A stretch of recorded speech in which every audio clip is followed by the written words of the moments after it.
Do you know what is the most popular show in the world? It's definitely not a Million Star or like Super Idol. No, actually, it's Eurovision Song Contest. What is this contest? Let me give a very brief introduction to it. It's the most watched non-sport entertainment worldwide. Its watching population can reach 600 million. That is incredible. No other show in the world can compete with this. And what's the best thing about this is that you can actually watch it online. So even though we're in Taiwan, you can click on its website and watch it.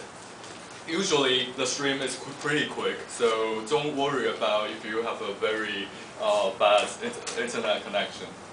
And it's a live TV song contest, just like the final of Super Idol, I guess, something like that. So when you're watching it, they're singing it at the same time. So when is it first held? It's actually first held in 1956 in an effort to bring all Europe together after the World War II. So after World War II, they think that now we don't really have many entertainment and people are living in a very bad situation. What can we do? We must provide a very good entertainment for everyone, and everyone can participate in it. And this entertainment has to be something that can bring all Europe together. So we decided that, okay, this is a show that is open to all European countries, and also those trans-Mediterranean countries like Algeria, Israel, and Turkey. So all these countries can compete in this contest. Each country will submit one song to the ESC, and they will send out a performer, and that is going to determine if the country can win in this ESC. It's an annual performance, and for the voting system, actually it consists of 50% audience vote. So when you're watching at home, very exciting, you can just see, oh, number 12 is very good. So you take out your cell phone and you type 12 on it and send out the text message. It will be counted as a validate vote. And the other 50 comes from professional jury votes. Most of them are from entertainment companies, so they will decide whether this singer has a great potential in the future, and they will vote for him or her.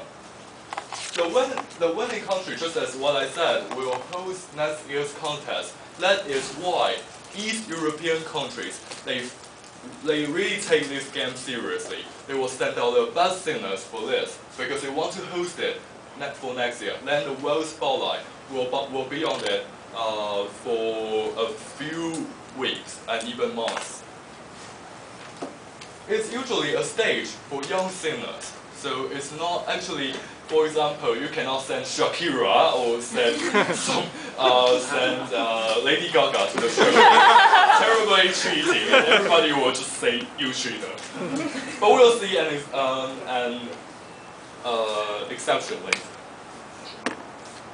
So, what is my personal history with the ESC? Actually, I first fell in love with ESC because of Alexander Rybak. He is a Norwegian violinist who presented his song Fairy Tale in the 2009 ESC. He is playing the violin while he is singing a folk song and doing dancing as well. That is incredible. How do I get to know it? Actually, in 2009, I was already disappointed by the Taiwanese songs. Because you can never hear new and interesting songs and you just get rid of it.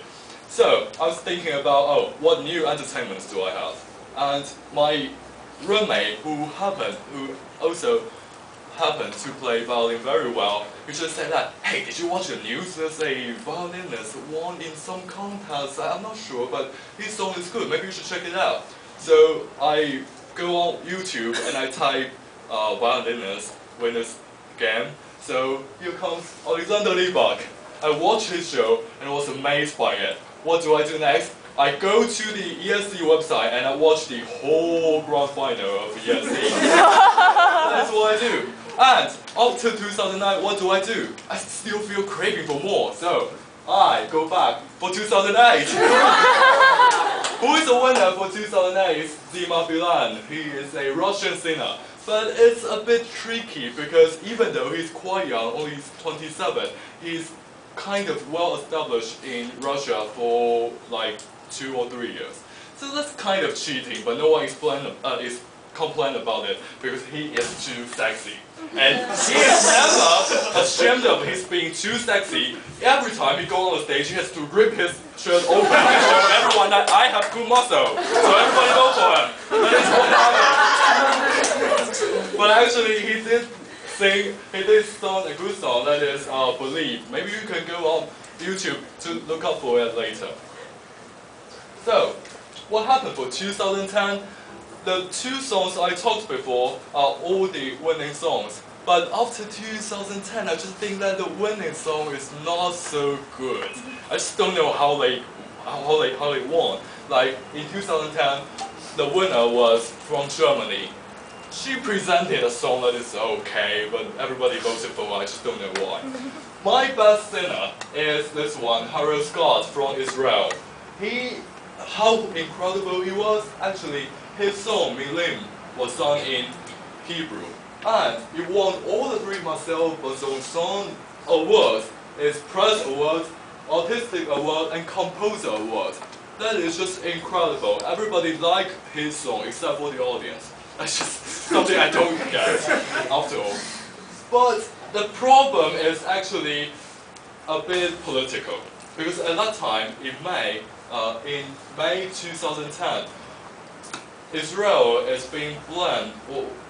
was blamed for its brutal assault against Gaza, the Gaza Strip, and the blockade against Gaza caused a lot of humanitarian concern. So that is why many Europeans didn't think that they should vote for Israel and make them feel good about themselves anymore.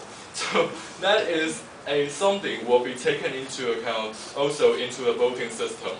So although Eurovision Song Contest is very well established, and when everyone mentioned about Eurovision, the Europeans will know what you're talking about, they still have some complaint about it, and the first complaint is about political reason. Some country just never vote for another, like some Middle Eastern countries, Turkey and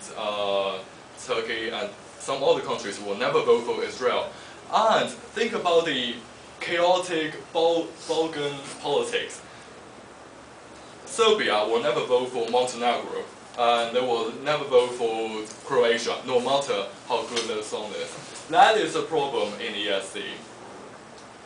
Then, what about this year? It features hot guys. Just to quote my female friend, when I introduced this song, when I introduced this competition to her, she sent me back a message like I think 30 minutes later, and he said, "Paris, thank you so much for telling me about it. There are so many hotties." I can't believe this. See, from Greece, from Russia, from Sweden, and from France. What else can you ask? So she finished ESC and she actually go back for 2008 and 2009 as well.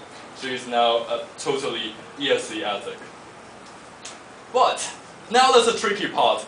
Who is this year representative for the UK? It's Blue! That is cheating! They have been well-established singers. How could you send them out? But the UK actually has their own problem because England, as you know, they have very bad taste in food. No one really want to eat their food, and what is an English food? You never say that. That's too horrible. And the problem is that they have equally bad taste in songs. So, like last year, they ranked the lowest among all 25 countries. Stupid. After all, England is a cool country, then how can you not even send out an okay singer for an okay song? You just send out a worse singer with a worse song. So this year they decided that, because many English people, I think that, ESC is just bad, they never vote for us. And even the English correspondent last year just tell in front of all the audience that